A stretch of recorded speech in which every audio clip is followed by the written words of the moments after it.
Hello everyone, welcome back to my channel. আমার বিয়ের আগে বিয়েরই রিলেটেড কিছু ভিডিও তোমাদের সাথে শেয়ার করব। তো চলো দেখতে থাকো ব্লগটা। ভিডিওগুলো কোনো কারণে আমার কাছে ছিল না, তো হঠাৎ পেয়েছি, তো দেখতে থাকো।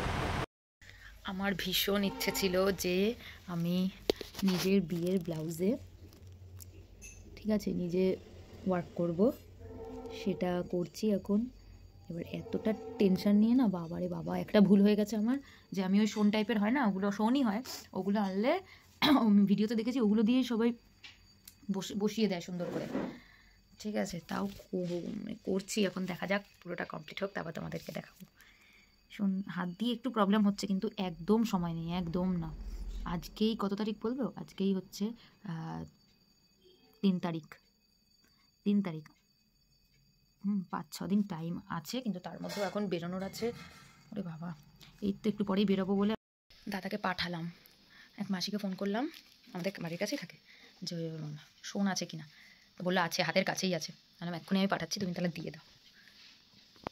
ভালোই লাগছে, দেখাবো তোমাদের। দাঁড়া, দেখো এতটা কমপ্লিট হয়েছে। ভাবছি এই জায়গাটা করব না, শুধু হাতাটা করব আর বর্ডারটা করব।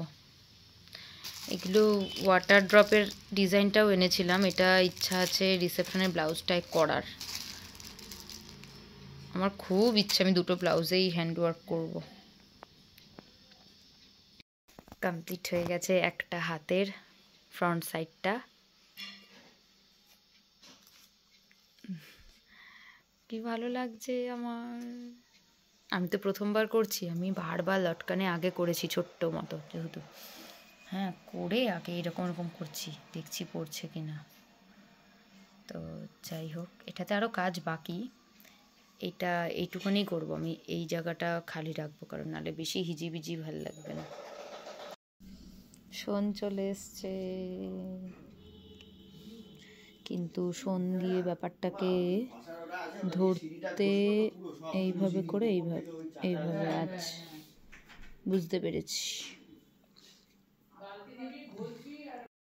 তো শোনটা তো দেখলে তোমরা, নিয়ে এসছে দাদা।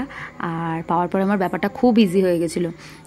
আর আমি এই মাসি, মানে জুমা মাসি, তো এই মাসির থেকে যখন যা হেল্প চাই তখন তাই পাই। হ্যাঁ, তো বন্ডিংটা খুবই ওরকমই, যে যখন মানে কোনো কিছুতেই যতটা সম্ভব আর কি অ্যাভেলেবেল থাকে আর কি, আমরা যখনই কারোর দরকার পড়ে। তো যাই হোক, আর যেহেতু মার মানে আমার সব কিছু প্ল্যান হজবরলা হয়ে গেছে বিয়ের। আর মার যেহেতু বিয়ের 1 মাস আগে ঠিক কোমরে চোট পেয়েছিল, চোট না, মার হাড় ভেঙে গেছিলো কোমরের, একটা ছোট হাড়। তো যাই হোক, ছোটো আর বড়ো হোক, রেস্ট তো নেওয়ারই ছিল। সেখানে 3 মাসের রেস্ট বলেছিল ডাক্তার। সেখানে মা 1 মাস, মাকে আমি কিচ্ছু করতে দিইনি, পুরো বেড রেস্ট ছিল। তো ওই আর কি, মানে আমার সব প্ল্যান এদিক থেকে ওদিক হয়ে গেছিলো, যেই কারণে বিয়ের 2 দিন আগে পর্যন্ত আমাকে বেরিয়ে সব আমার দাদার মার উপরে শেষ মুহূর্তে গিয়ে খুব চাপ পড়ে গেছিলো। তো আমার বিয়ের ব্লাউজ তো প্রায় কমপ্লিটই। আর এখন খাবো একটু চা বা কফি, কারণ প্রচণ্ড মাথা হ্যাং করে গেছে। তো চলো চা আর কফিটা খেয়ে নিই, তারপরে আবার দেখা হচ্ছে তোমাদের সাথে। তো ফ্রন্ট সাইডটা হয়ে গেছে, আর এখন ব্যাকের দিকটা করব। আর এই যে লটকান দুটো হয়ে গেছে, খুব মিষ্টি লাগছে। আমি ভীষণ খুশি এটা নিয়ে, কারণ ভালো লাগছে। হ্যাঁ, হ্যাবক হয়তো কিছু না, কিন্তু ভালো লাগছে। আর ফার্স্ট টাইম ট্রাই করছি, আর হ্যাবক কিছু ট্রাই করতেও চাইনি, এক্সট্রিম কিছু কঠিন। এই দেখো ফ্রন্ট লুকটা এরকম। তারপরে দাদা টুকটাক কাজ করছে, পরিষ্কার করছে, আর আমি ছাদে গেছিলাম, কারণ রং টং হচ্ছিল ওগুলো দেখতে। মা ছাদে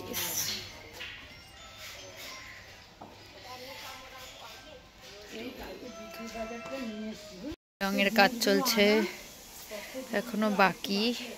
তারপরে আমরা বেরিয়েছিলাম, ওটা আর ভিডিও করা হয়নি। আর সন্ধ্যাবেলার কাণ্ড দেখো, আমার এক মাসি, খুব ইচ্ছা তার, সবাই খাওয়াচ্ছে, সেও খাওয়াবে। হ্যাঁ, মানে আমাদের সামনেই থাকে, মানে কাছাকাছি। তো এত কিছু বেশ করেছে। আমি বলেছিলাম ভাত খাবো না, তুমি আমাকে মানে ভাত খাবো না বলতে গেলে ভাতই খাবো, কিন্তু পদে পদে রান্না করবে না, প্লেন একদম আমাকে যদি খাওয়াতে যাও, এই কদিন বাকি, আমাকে আর উল্টোপাল্টা খেতে চাইছি না। এমনি মুখে পিম্পলস বেরোচ্ছে টেনশানে, স্ট্রেসে, খাওয়া দাওয়া সব কিছু মিলিয়ে মিশিয়ে একাকার। তো আমাকে বলেছিলাম গরম ভাত, ডিম সেদ্ধ, আলু সেদ্ধ খাওয়াও, বলে না তুই যখন ভাত খাবি না আমি সামান্য একটু কিছু আনবো বাইরে থেকে। আমি তাও বলেছিলাম যে চাউমিন এনো, সেই এনেছে। তোমাদের তো আমি দেখালামই কী কী এনেছে। আবার কালকে সকালে যাব হচ্ছে বড়মার মন্দিরে, তো এখন তাড়াতাড়ি খেয়ে বাড়ি গিয়ে আবার কালকে যা যা পরে যাব সব ধুয়ে টুয়ে দেবো আমি আর মা, কারণ বিয়ের আগে পুজো দিতে যাব, এটাই কথা ছিল। তো সেটা তো যেতেই হবে সেটাতে। তো চলো দেখতে থাকো। আজকে আমি ঠিকই করেছি, এটা কমপ্লিট করব তারপরে উঠব, কারণ আর আমার হাতে টাইম নেই, একদম টাইম নেই। এখনও তত্ত্ব সাজানো হয়নি, 2 দিনের মধ্যে তত্ত্ব সাজানো কমপ্লিট করতে হবে। দাঁড়াও তোমাদের দেখাই।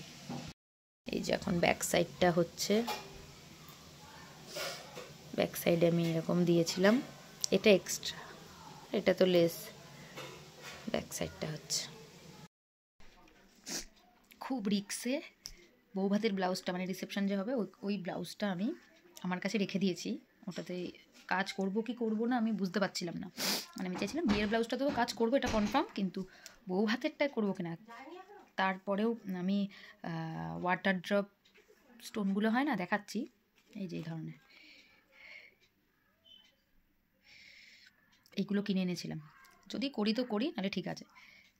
তো দেখাচ্ছি, আমি তো একদম ডিপ কফি বলতে পারো, বা নস্যি কালার, বা দোকানে বলেছিল ওয়াইন কালার। তো এই কাজটা আমি পুরো গলা দিয়ে এরকম করব, আর জাস্ট হাতের এইখানটায় করব, ব্যাস। আর অবস্থা দেখো, আশা করি এরকম সবারই হয়।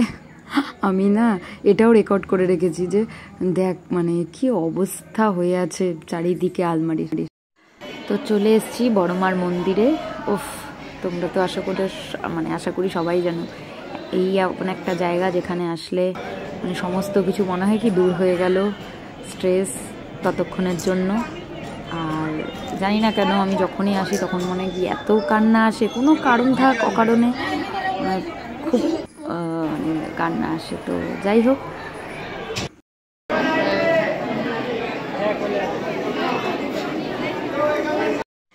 এখন দেখি আমি আর মা কিছু খাবো নিরামিষ দোকান থেকে, তো সেটাই দেখছি।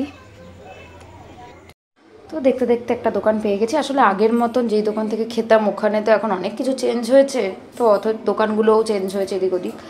আজকে এখানেই শেষ করলাম ভিডিওটা, আবার নেক্সট ভিডিও আসতে চলেছে, তো টাটা।